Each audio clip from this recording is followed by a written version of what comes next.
நீங்கள் இன்வெஸ்ட்மெண்ட்டுக்கு புதுசாக உங்களுக்கு நல்ல ஸ்டாக்கை ஃபைண்ட் அவுட் பண்ணணுமா? அப்போ உங்களுக்கு இந்த 7 ஸ்டெப் தெரிஞ்சால் போதுங்க. அது என்ன அந்த 7 ஸ்டெப் அப்படின்னா, இந்த புக்கை பார்த்தா உங்களுக்கு தெரியும். அது என்ன புக் அப்படிங்கிறத வீடியோவில் பார்க்கலாம் வாங்க. அந்த புக்கோட நேம் என்னன்னு பார்த்தீங்கன்னா, how to make money in stocks. இதை யார் ரிட்டர்ன் பண்ணியிருக்கா அப்படின்னு பார்த்தீங்கன்னா, வில்லியம் ஓ நெயில் அவர் தான் எழுதியிருக்காருங்க.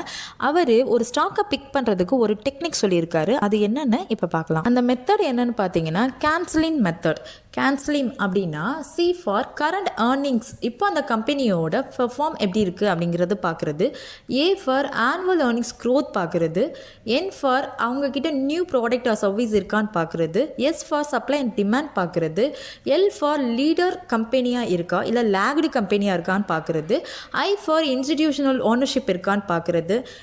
எம் ஃபார் மார்க்கெட் ட்ரெண்டாக சப்போர்ட் பண்ணுறாங்களா அப்படிங்கிறத பார்க்குறது.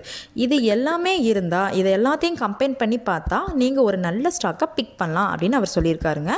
ஓ நெயில் என்ன சொல்லியிருக்காரு அப்படின்னா, ஒரு நல்ல ஸ்டாக்கை நல்ல டைமில் பிக் பண்ணால் உங்களுக்கு ப்ராஃபிட் வரும். அதே ராங் டைமில் ராங் ஸ்டாக்காக பிக் பண்ணிங்கன்னா உங்களுக்கு லாஸ் தான் வரும்னு சொல்லியிருக்காரு. ஓகே ஃப்ரெண்ட்ஸ், இந்த புக்கை பற்றி நீங்கள் நல்லா தெரிஞ்சுக்கணும் அப்படின்னா இந்த புக்கை போய் படித்தாதான் தெரியும். ஸோ சீக்கிரமாக போய் படிங்க.